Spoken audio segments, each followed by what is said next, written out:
Students, will continue with TCP IP protocol suite of module 1. Okay, is it clear? So, the concept of protocol layering and the logical communication between layers in the second scenario is being studied. Okay, so TCP/IP transmission control protocol / internet protocol is introduced here. So TCP/IP is a protocol suite. It is a set of protocols organized in different layers which is used in the internet today. This is a hierarchical protocol made up of interactive modules where each of which provides a specific functionality.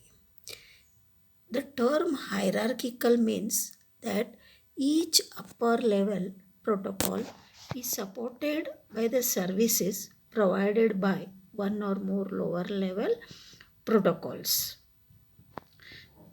The TCP/IP protocol suite was defined as 4 software layers built upon the hardware, that is original TCP/IP protocol suite. So the original TCP/IP protocol suite was defined as 4 software layers built upon the hardware. But however, today TCP/IP is thought of as a 5-layer model, and this diagram is going to show both the configurations. So this is A figure, this is B figure. Figure A is original layers, only 4 layers: application, transport, internet and network interface. Whereas the layer that is used today has 5 layers, and these are the layers which will be used in the study. Application layer 5, transport layer 4, network layer 3, data link layer 2, physical layer 1. And these are the 5 layers that are used in the TCP/IP protocol suite today. Okay, original had only 4 layers. Now we will study the layered architecture.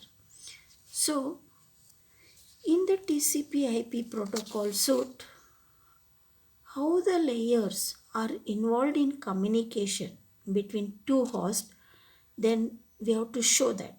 To show that, we assume that we want to use the suite in a small internet made up of 3 LANs, each with a link layer switch, and also assume that links are connected by one router.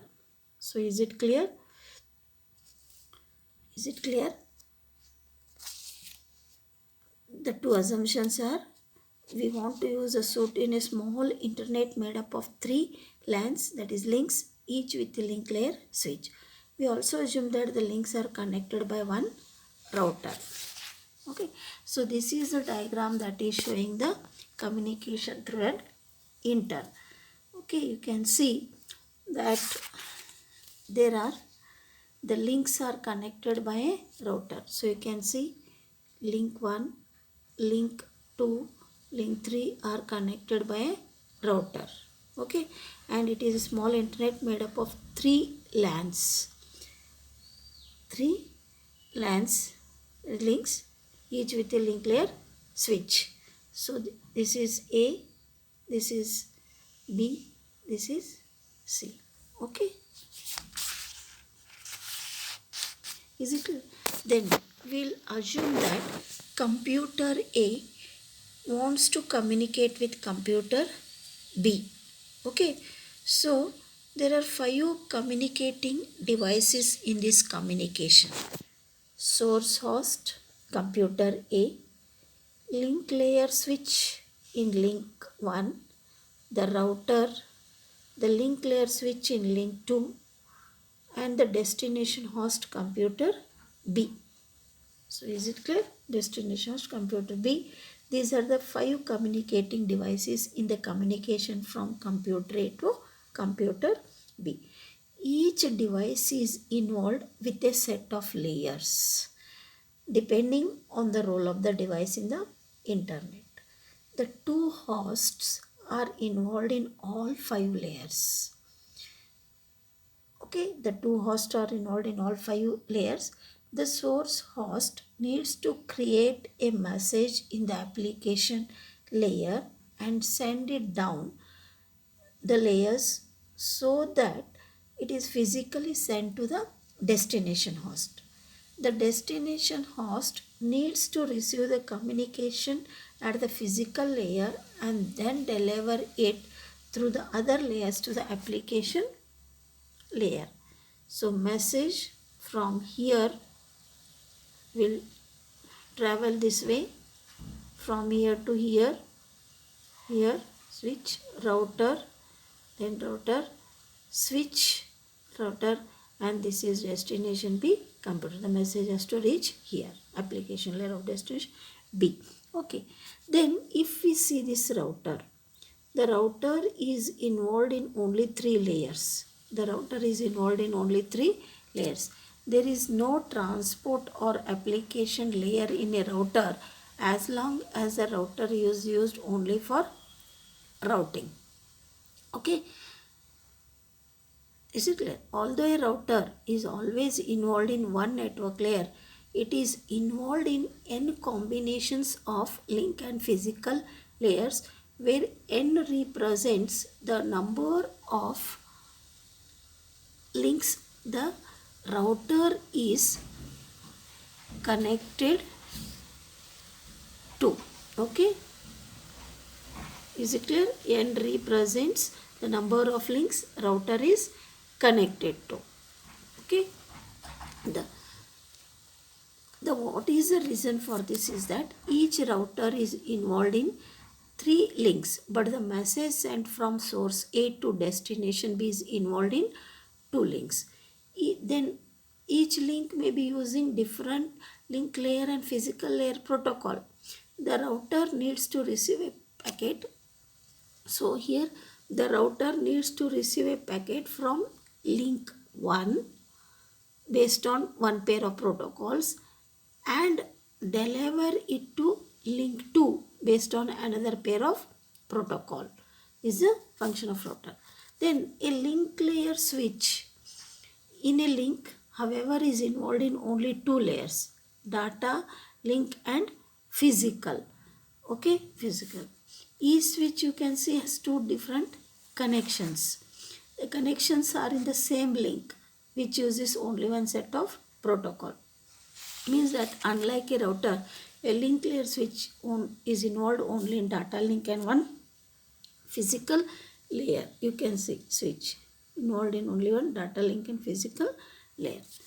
Then next we'll study about layers in the TCP IP protocol suite. So here we are going to discuss the functions and duties of layers in the TCP IP protocol. So briefly, after having the introduction to the layers of TCP IP protocol suite.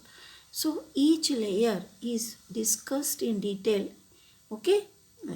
Then if you want to understand the duties of each layer in a better manner, then there is a need to know the logical connection between layers.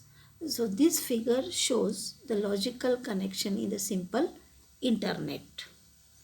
Okay, logical connection between layers of the TCP IP protocol suite. Okay, so having this logical connection makes it easier for us to think about the duty of each layer.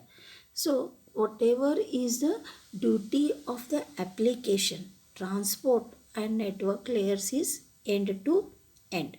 However, the duty of data link and physical layers is hop to hop, where a hop is a host or a router. Okay, then the domain of duty of the top 3 layers is the internet, you can see is the internet, and the domain of duty of the two lower layers is the link. So this figure is shows the second principle which has been discussed previously for protocol layering. So these are the identical objects in the TCP IP protocol suite with the figure. Okay.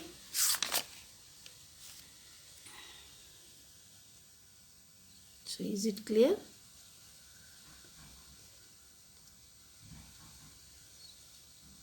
Okay. So we'll go for, first we'll see about, okay. So we'll describe each layer and study each layer. So we are going to now have the description of each layer. The duty of each layer will be briefly discussed. Okay, is it clear? Physical layer. Okay, we have to study first physical layer. But before studying these layers in detail, the duties, first we should know the and understand the concept of logical communication. After that we can come back to the duty of each layer. Okay, physical layer. This physical layer is responsible for carrying individual bits in a frame across the link. Although the physical layer is the lowest level in the TCP IP protocol suite, the communication between two devices at the physical layer is still a logical communication, because there is another hidden layer which is a transmission media under which under physical layer it exists. So there is a logical communication between two devices. Sorry, I'll repeat. Although the physical layer is the lowest level in the TCP IP protocol suite, the communication between the two devices at the physical layer is still a logical communication, because there is another hidden layer, the transmission media under the physical layer.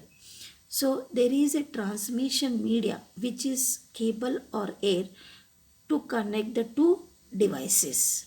Okay, that transmission media does not carry bits, but it carries electrical signals or optical signals. So whatever are the bits that are received in a frame from the data link layer are transformed and sent through the media transmission media.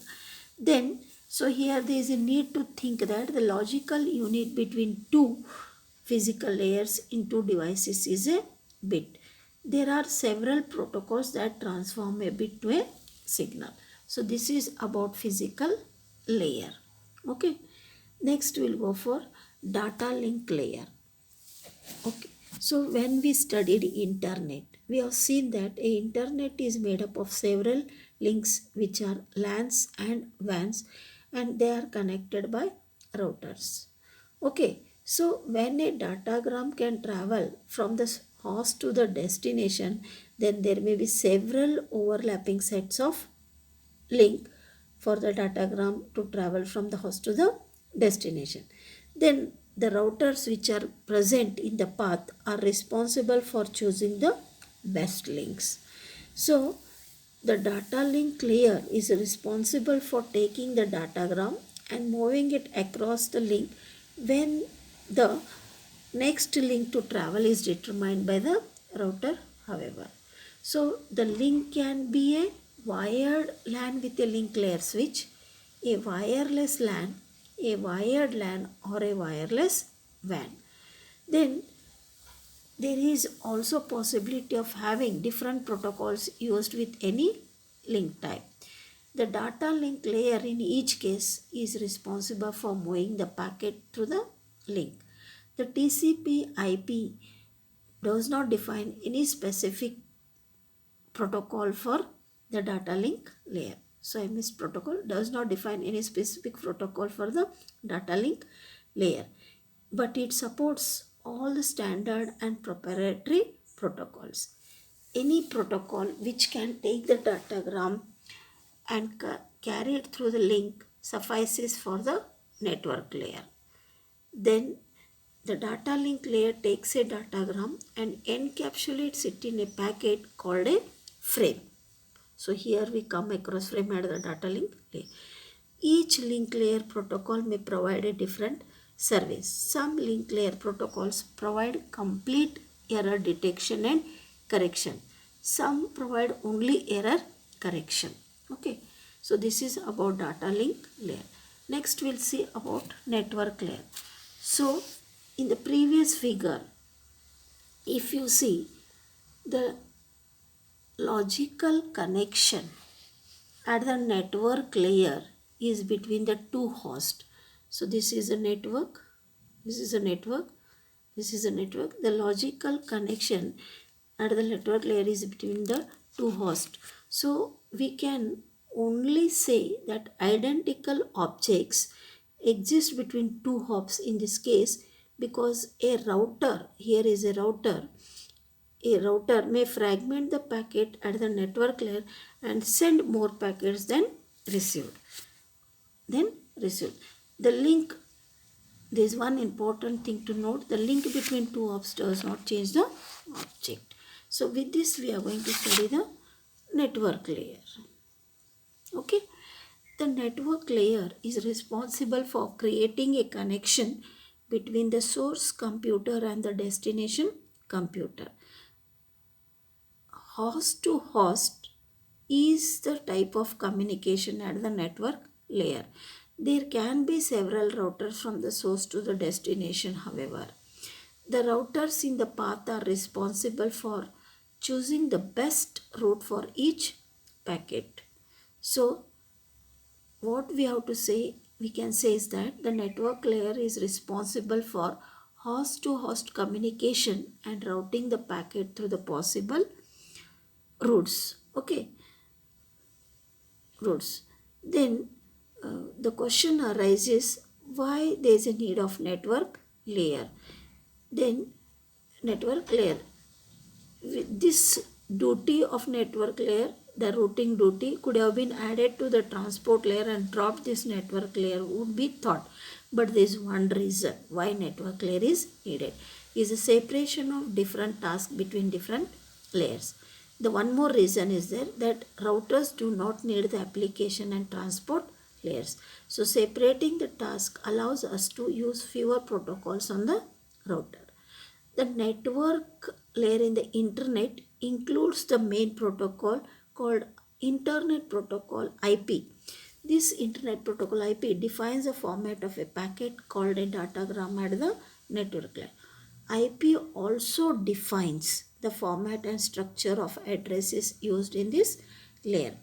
IP is also responsible for routing a packet from its source to its destination, which is achieved by each router forwarding the datagram to the next router in its path. This Internet Protocol IP is a connectionless protocol that provides no flow control, no error control, and no congestion control services. What does this mean is that if any of these services is required for an application, the application should rely only on the transport layer protocol.